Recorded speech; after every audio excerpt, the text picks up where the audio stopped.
Hello, good morning. Welcome to the Amamansa Network. Welcome to those joining me on Commodacity on Facebook and Commodacity on YouTube. So, I actually had another topic planned for this morning. However, I was moved to talk about my homeschooling experience, right? And that is what I want to share with you this morning. Homeschooling today is not as obscure as it was maybe even 5-10 years ago. A lot more persons have considered the option and have actually embraced it and started homeschooling. As a matter of fact, you now have offshoots of homeschooling. You have world schooling, you have unschooling.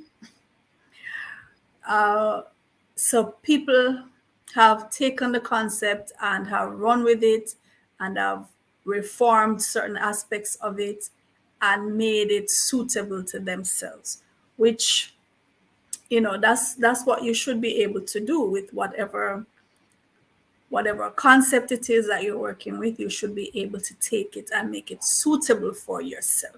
You have parents who have decided that, hey, I'm not satisfied with just saying, well, I'm going to be in control of my children's education. I'm going to teach them at home by myself. I'm going to empower myself. I'm going to inform and educate myself so that I can pass this on to my children. They're not stopping there. Some parents are actually saying the whole concept of schooling is not something they want to buy into. So they're unschooling, right? And some are allowing the children, no matter how young they are, to become the agents, the main agents in their education, to guide their own learning based on their natural inclinations, based on their interests, and adapt that as they age and change interests, change passions. So the education is guided by them. And so they call it unschooling. For some persons, they practice world schooling. Now, of course, this is for those who have a longer, deeper pocket, because world schooling will require you to be able to pay a lot of plane fares to go to different places, and it's very interesting, because it allows the kids to learn the cultures of different places and to be absorbed in that space for whatever length of time that they're there, and to be guided by that. So these are very interesting concepts for those who are able to do whichever ones. Usually parents who decide to homeschool or unschool or world school, these are very often persons who think very deeply and are concerned about education. They want the very best. They have high standards, and they are not willing to settle for mediocrity. They are not willing to be dictated to by, what the traditional ideas of education are. And so they want to clear the path that they choose for their children, and even allow the children themselves to be agents in choosing that path, right? So for me, my experience has been that I chose homeschooling. And I have 4 biological children, and they were all homeschooled. And that is a process I want to share with you today. I'm actually going to be reading from an essay that I wrote about homeschooling. And as I go along, I'm going to pause occasionally to elaborate on some of the points. So I'm going to share with you that essay, and we're going to read it together, and I will share with you. All right, so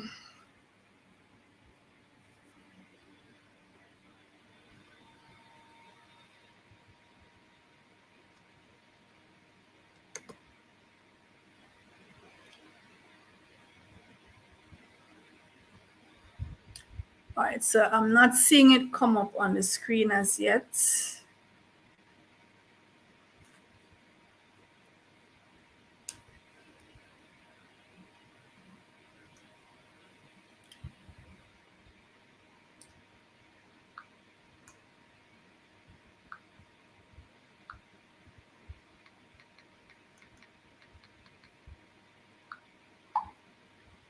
All right. So while I'm waiting for it to come up on the screen, right, so let me go further to explain. So my children have all left homeschool now. I homeschooled each of them up to about age 12. And in the Jamaican system, at age 11, 12, you move on to high school. So I homeschooled them, and then they were able to sit the exam that would allow them to matriculate into the high school system. So in the early years, that was a GSAT exam for my first 3 kids.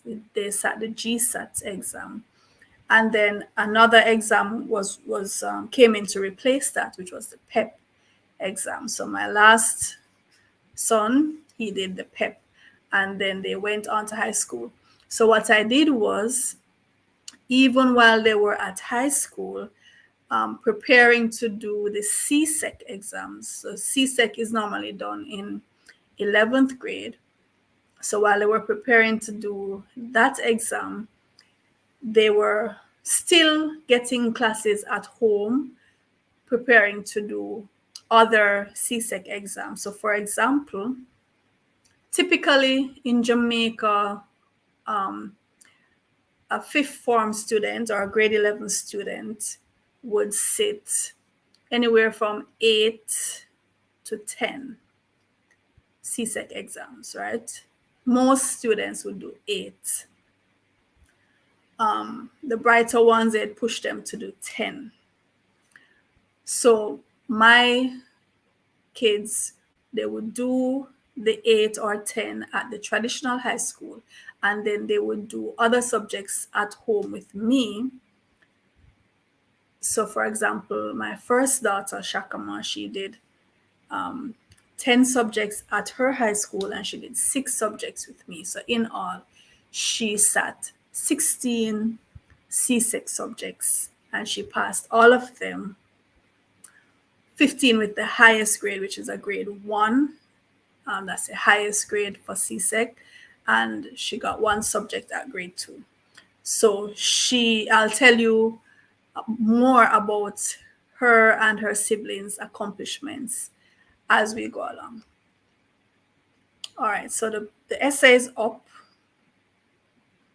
So I'm going to read to you from this essay and elaborate. So it's called Home, Institution of Higher Learning. I'm not opposed to school per se. School is an institution consisting of faculty, administration, ancillary, and dozens or hundreds or even thousands of students. It's not in any way objectionable to me as a pure concept. I actually like the concept of structure, regiment, symbolic colors for uniforms, school songs, mottos, and the camaraderie generated around the alma mater.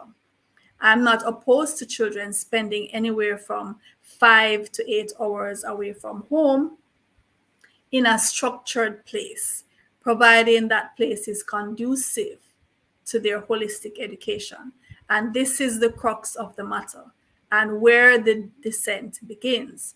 Holistic education. What exactly is it? All right, so pause there for a minute. So I'm saying, even though I decided to homeschool, I am not opposed to the concept of school as an institution where many children go, dozens, hundreds of students go to learn. I actually love the idea of school. I actually now have an institution where other people's children come.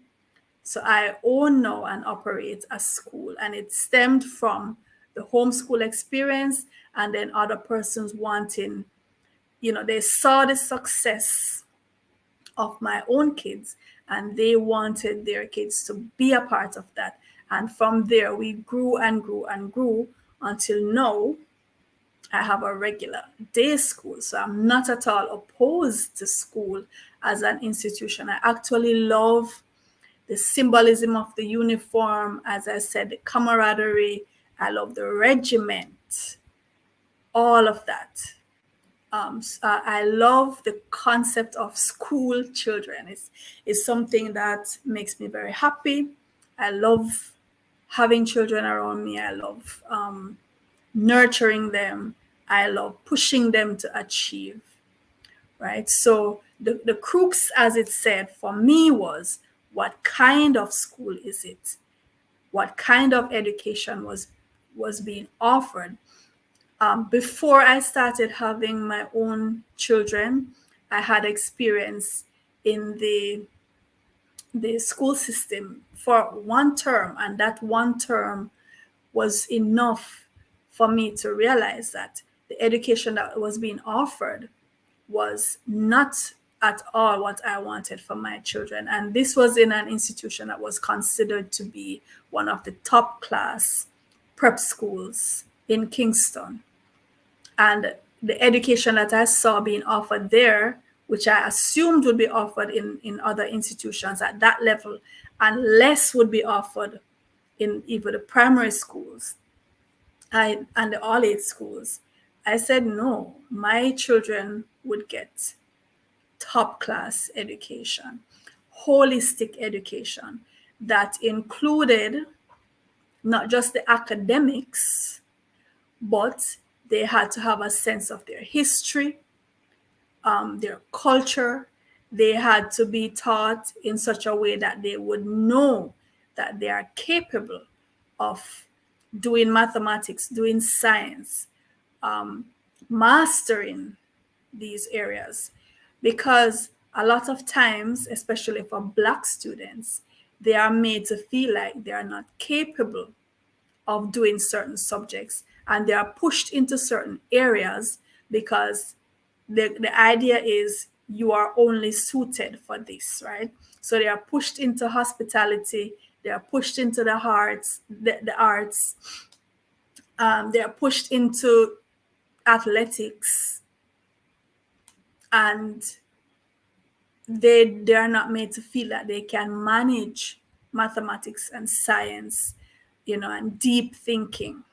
So for me, it was very important that this kind of culture be set up for my children and for any other child who comes under my care, to appreciate that others who look like them and came from similar circumstances were able to achieve well and made outstanding contribution to humanity.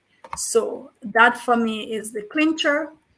Yes, we can have schools, but what kind of schools and what is taught there? What's the culture of that school?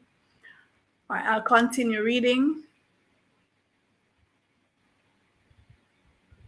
My homeschooling experience, which has spanned 20 years, well, at the time that this essay was written, it was 20 years. Now it's closer to about 25 years, and continues to this day, started with an acceptance of the fact that Black children in particular were not being offered a holistic education in the general school system.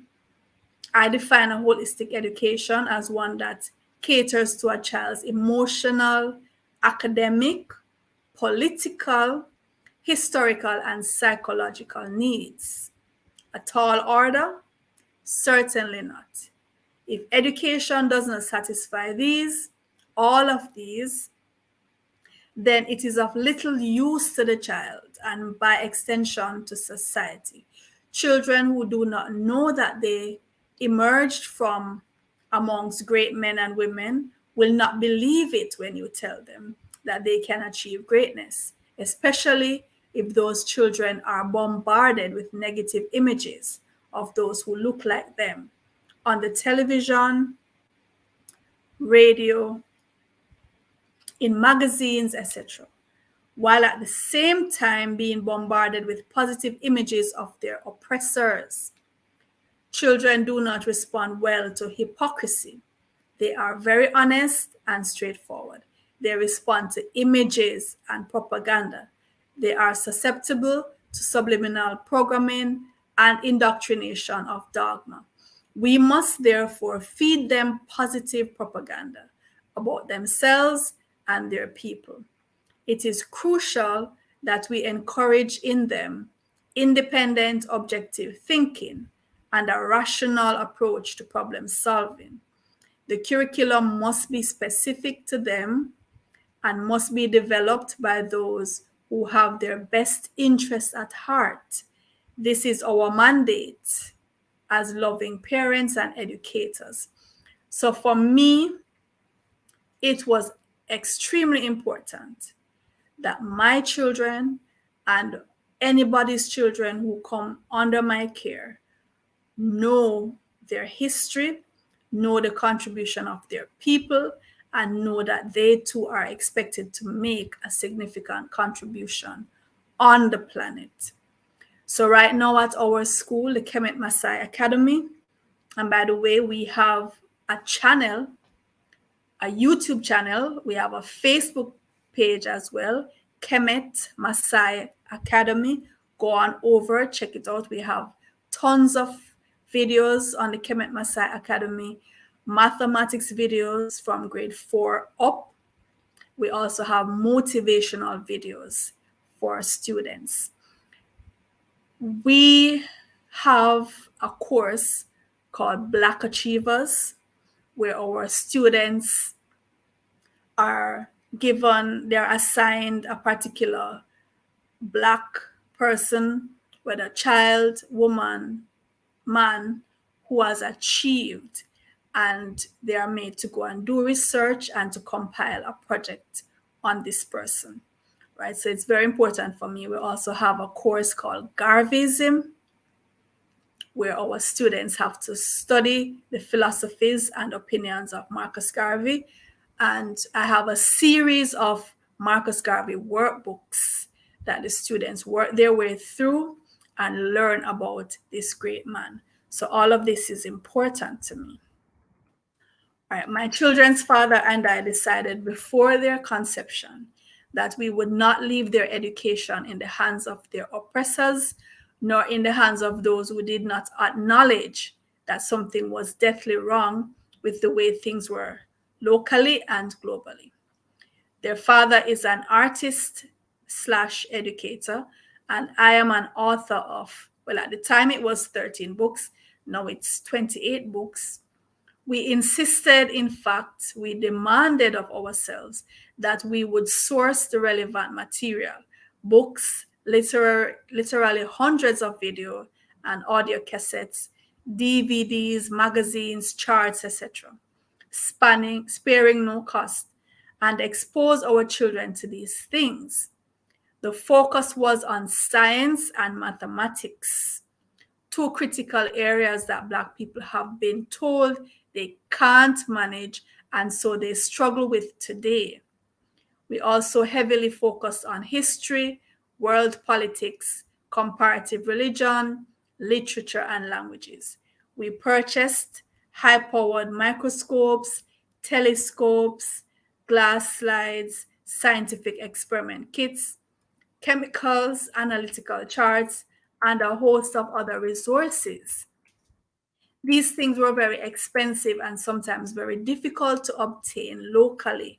We often had to place orders and wait for weeks or months. It was a sacrifice that we thought nothing of making. Luckily for us, it never came down to choosing between that and food, but we both knew that if it ever did come to that, the choice would have been easy. A hungry belly is preferable to an empty head. All right, so at our homeschool, while our kids were coming up, we ensured that we sourced the materials that we needed.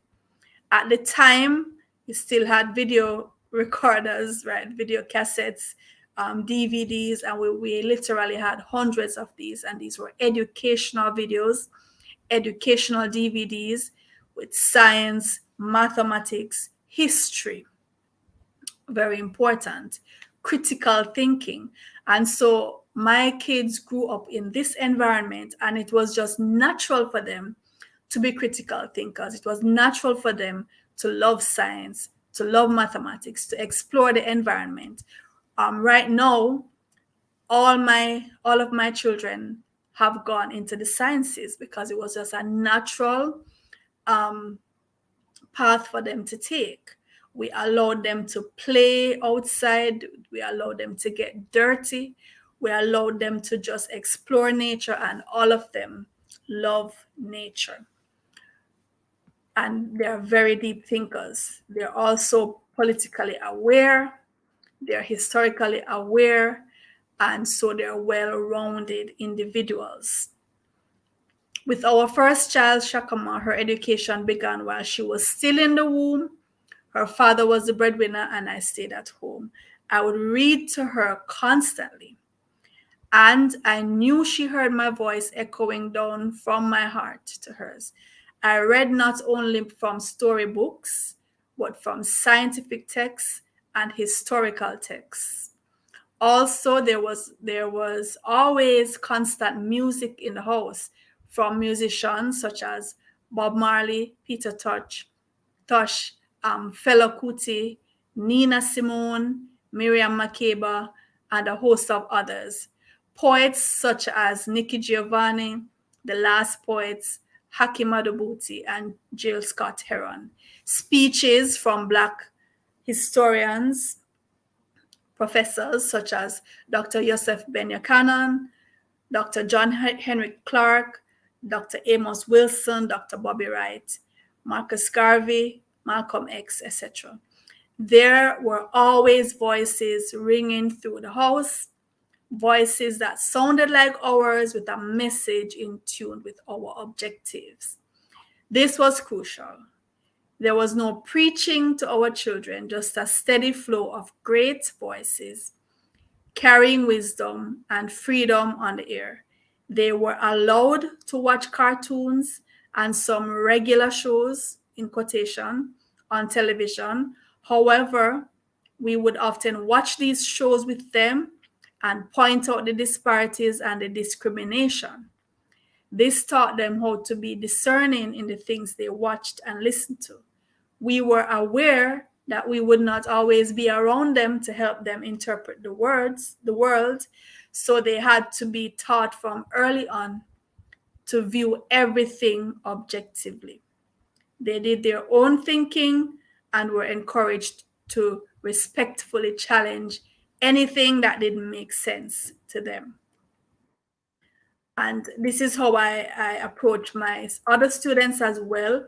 They are encouraged to challenge things, not just because somebody in authority tells you this, you must challenge it. It must make sense to you.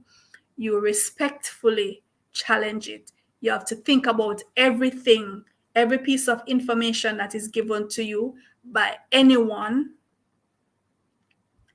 even by yourself. You need to challenge it. You need to see if it makes sense. And if it doesn't make sense, you need to ask questions. You need to admit to yourself and to others that this does not make sense. It doesn't add up. I need clarification. I need to rethink, I need to reject this. So this is education should equip students to do that, right? To reject what does not suit their life. It might suit somebody else's life, it doesn't suit my life. It is not for me. That's an educated mind. An educated mind is not a conformist. An educated mind is one that is able to process information and reject the information that does not apply and does not sit well in their soul. And this is how I implore my children, my students to approach life. As our other children followed and as Shakama grew older, lessons became more structured and regimental, but there was always the freedom to explore the outdoors, to create and to do independent research on topics that they found most interesting. All of our children are very artistic, love writing, love exploring animals and nature, and absolutely love reading. They saw their parents do these things, and it was second nature to them. Parents should let their children see them doing the things that they insist the children do. As mentioned before, children abhor hypocrisy. And as Hakim Adabuti said, be what you want your children to be. And Hakim Adabuti remains my favorite poet. He's very idealistic. And this particular poem that the line was taken from, be what you want your children to be, is something that I love. It's a concept I love. When you want a child to read, let that child see you reading. Let the child see you reading the newspaper. Let the child see you reading a book. Sit quietly and read a book.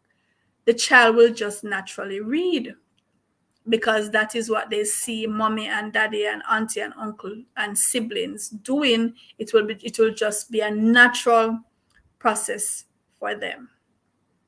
But you can't be there telling them, go and take up your book, go and read, go and that, and they have never seen you touch a book, let alone open a book, let alone sit down and read a book. Be what you want your children to be. No matter what age you are in life, still go after your dreams.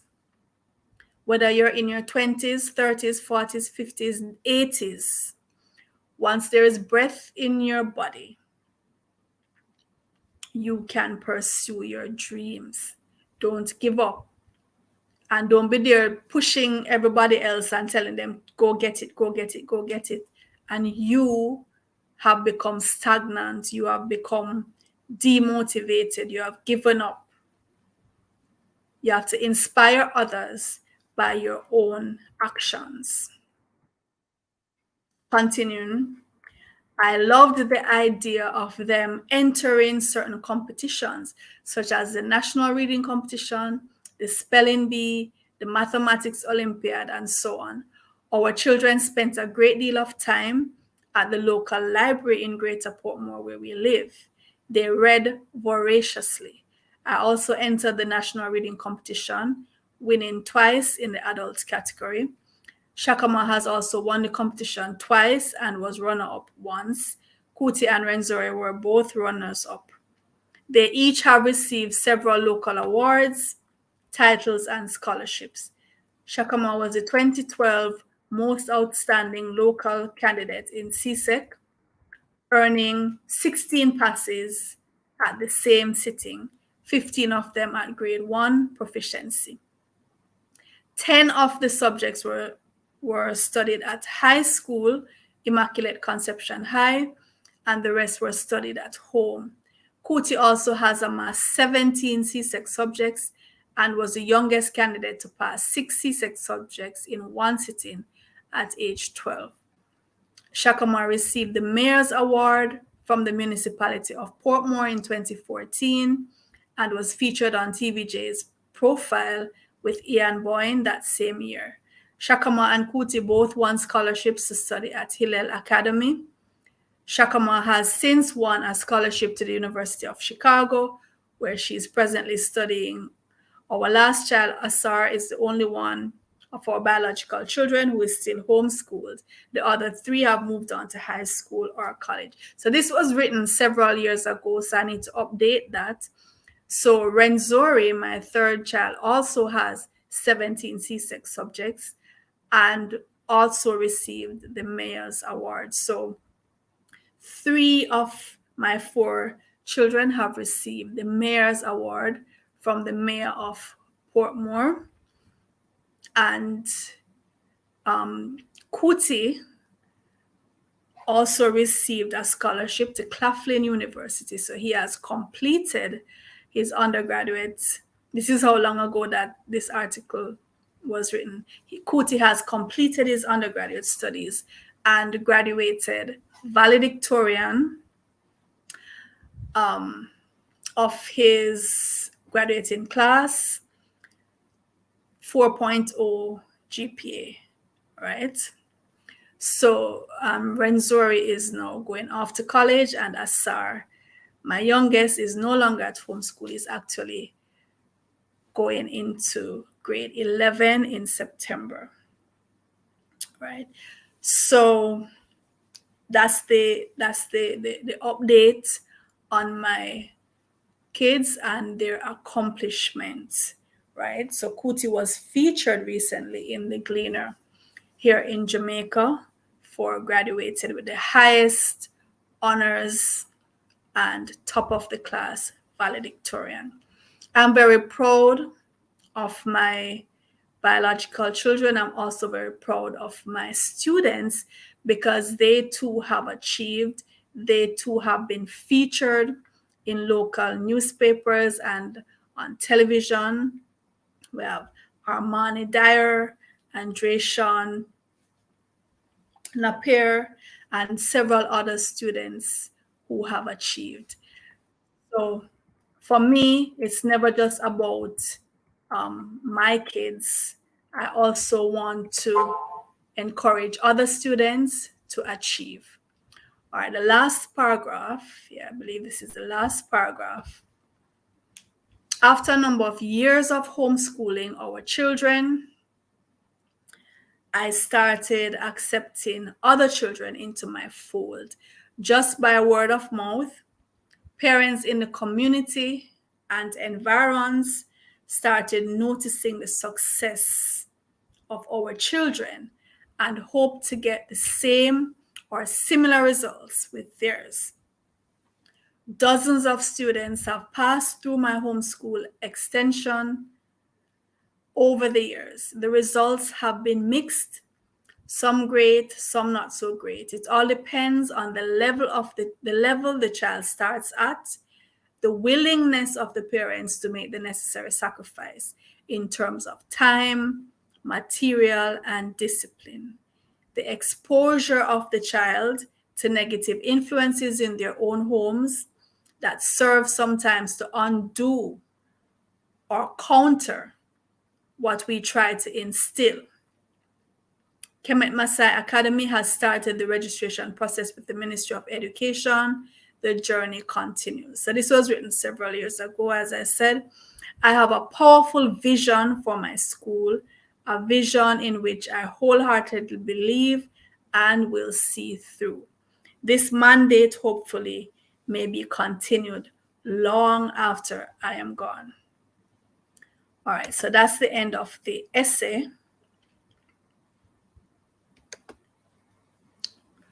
Right, so for those parents who are interested.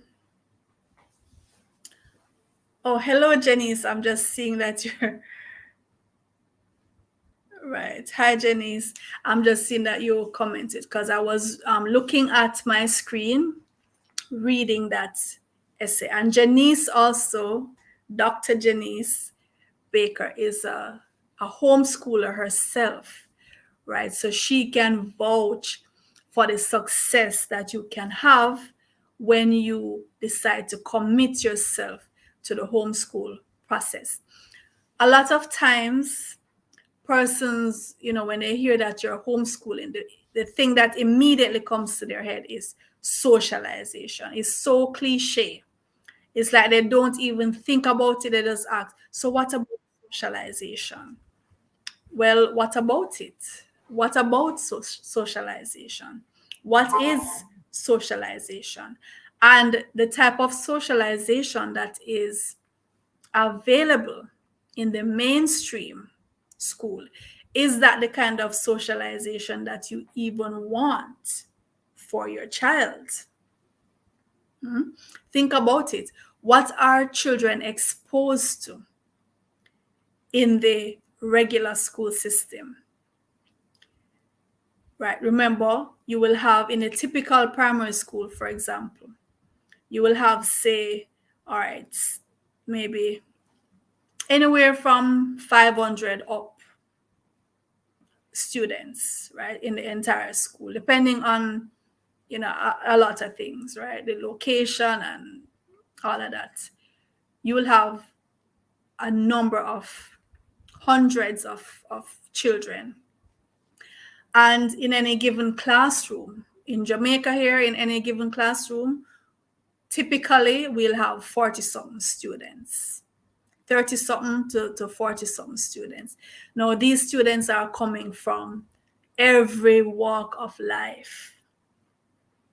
They are coming from homes where they have not, some of them have been well groomed, well taught, well raised, polite, courteous, will respect your space, will respect your things. And you have some coming from homes where there is no such nurturing. And so they will come over into your space, they will take your things, they will aggravate you, they will bully you, they will do things to physically hurt you. And depending on where the school is located too, this is a daily life and death matter for some children. Literally life and death matter. You have students taking weapons, sneaking weapons into the school, being a real bully, taking away other students' lunch money and their lunch, stealing books, stealing items, and then the conversations that they will expose your child to. Because some of these children themselves are exposed, they're exposed to porn, they're exposed to loose behavior from relatives that they see. They're exposed, they're just able to, some of them, they're not even monitored.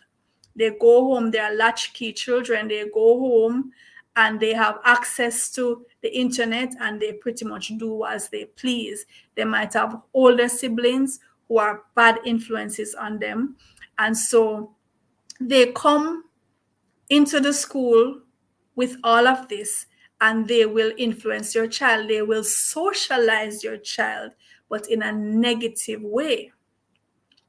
So all those who are talking about socializing, there is positive socialization and there is negative socialization. And the fact of the matter is, in the regular mainstream education system right now, most of the influence is negative.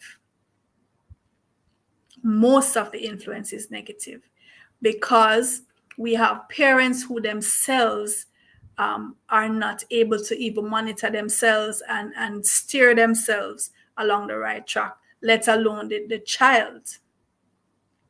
And so you might, you raise your child a particular way, you teach them certain things, and then they go into the school system and they're exposed to all of this negativity. And there's no way, just as how you can't monitor the child 24/7, right? It's just not possible. The teacher at school, even though the teacher is there, the teacher can't monitor the child every second of the day. their friend, when they get recess, when they get lunch, when they go into the bathroom, their friends, their peers have great influence over them. And especially those who have gone into the teenage years, their peers have tremendous influence on them, exposing them to things that you wouldn't even dream that your child would be exposed to, because you know in your house that cannot happen. So when you see somebody who has made the decision to take their child out of that, they don't want their child to be exposed to that. They want, at least for a couple more years, for their child to be in an environment where certain things are not admitted. Don't be the naysayer going up to them and talking about, what about socialization? There are many ways that homeschool children can get positive socialization.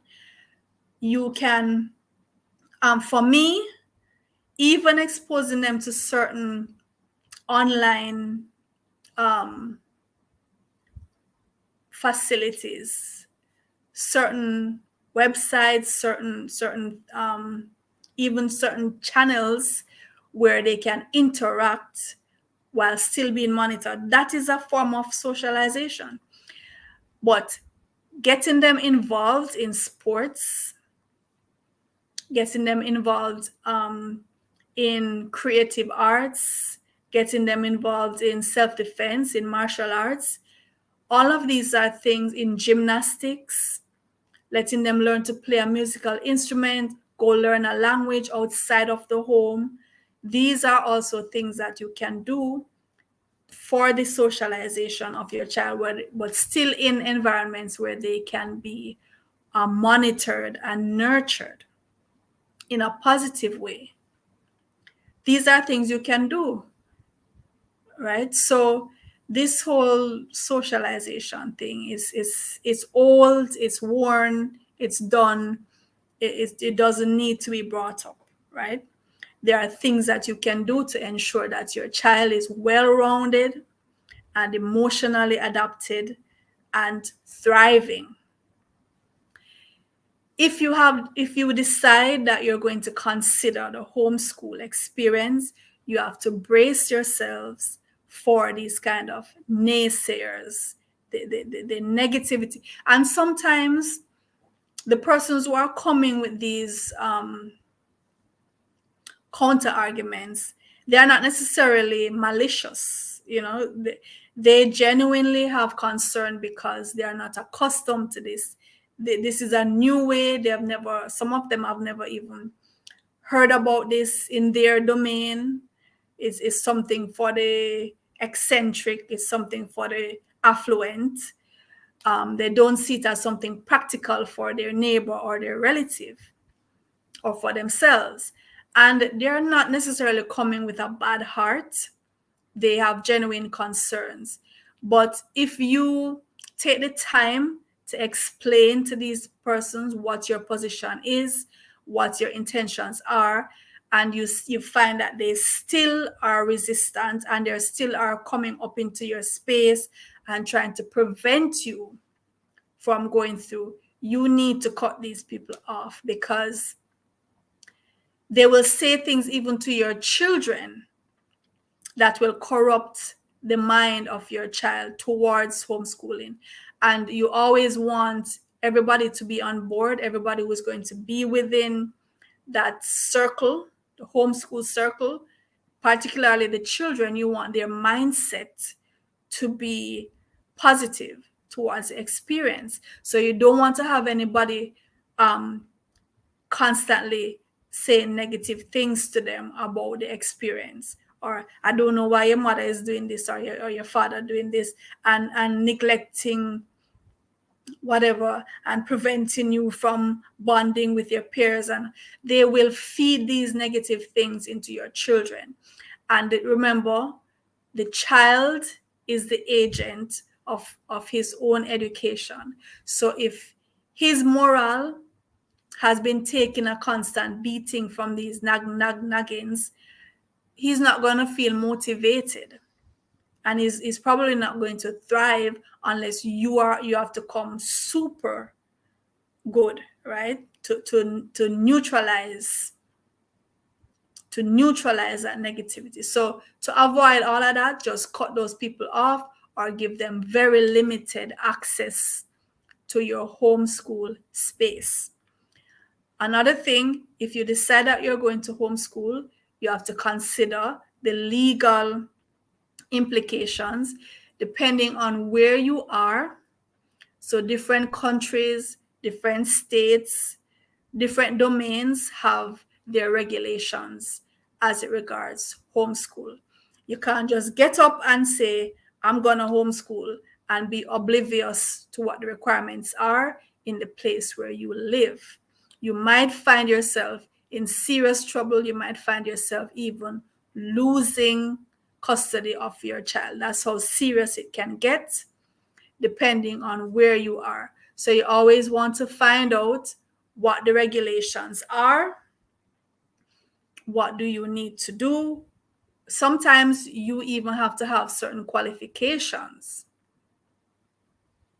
academic qualifications, to homeschool your child, depending on where you are.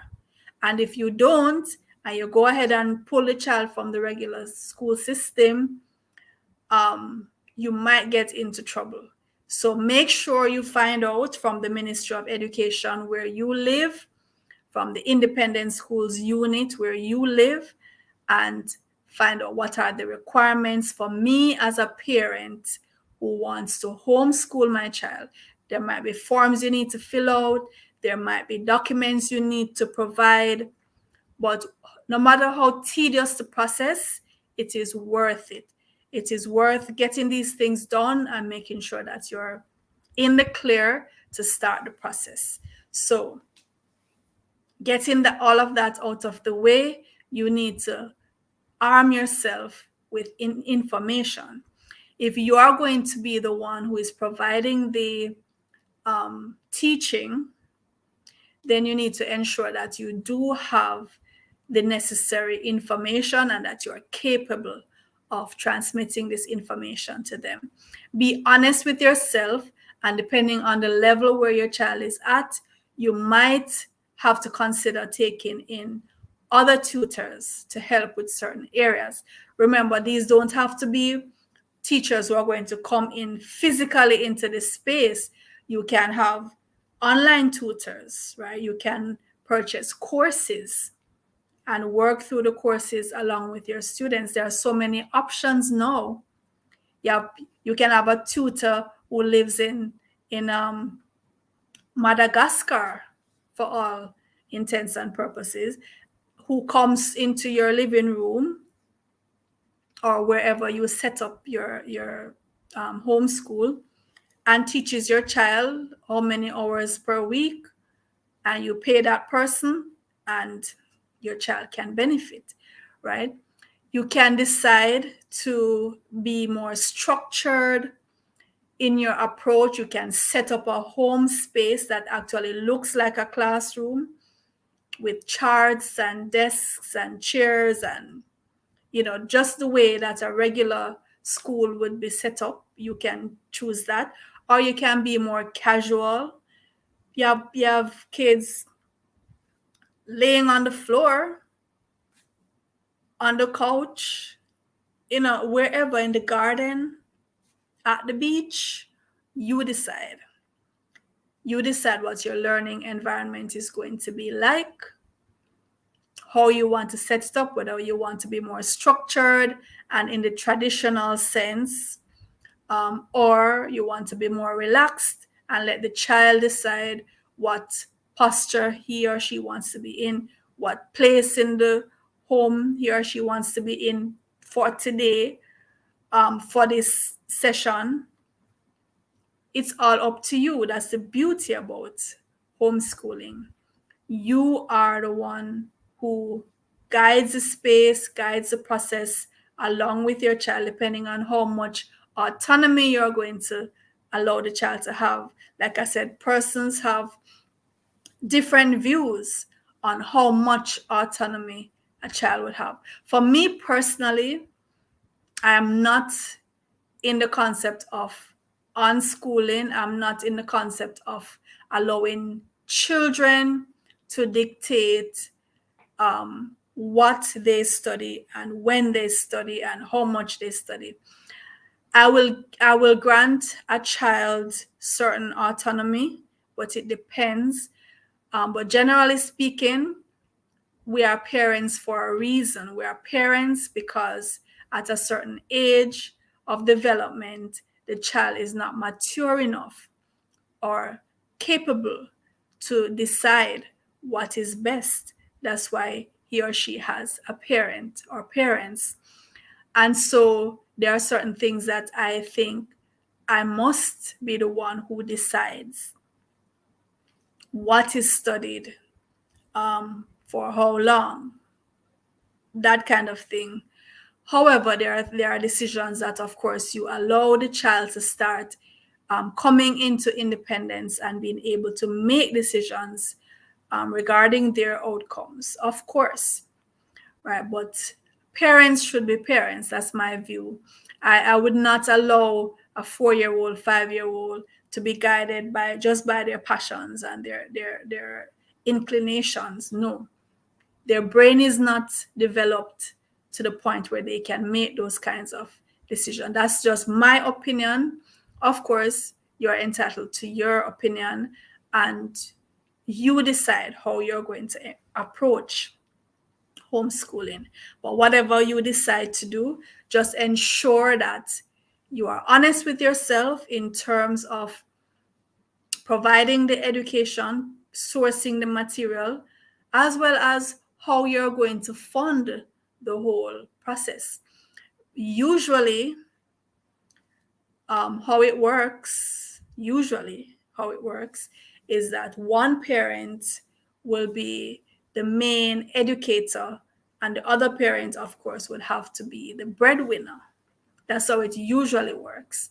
Because, of course, if you're going to be the one who is the main person providing the education, then clearly you can't put much time into earning a living otherwise, unless you really know how to juggle and you can work from home, maybe do some online thing. So it's all up to you and what you do and how flexible you are and whether you even do have a partner to balance things out with, right? But that's how it usually works. So your bills will still need to be paid.